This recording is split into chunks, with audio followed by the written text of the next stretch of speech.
jegoșilor nesimțiți. Mai am încă Alex Detectivul. Oh! Cine mai e și ăsta Alex Detectivul, mă, fraților, mă, de pe Facebook?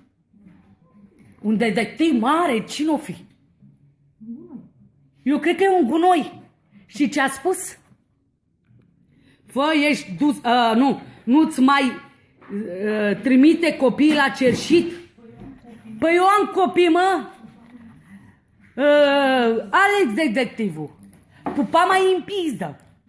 Dar nu tu, că sunt curată, sunt domnișoară. Nu pe mine. Pe alea de pe Plevnei. Că eu sunt domnișoară, eu am 40 de ani. Și sunt domnișoară. N-am copii, n-am purcel. Sunt a nimănui. Ești detectiv, de asta ai spus că am copii și spui că sunt o nebună? Și că îmi dai la muie? Crezi că sunt de-aia de portofel? Măi, aia lui portofel? Mă, nesimțitule care ești, detectivule care ești. Alex Detectivul, te cheamă Alex? Păcat.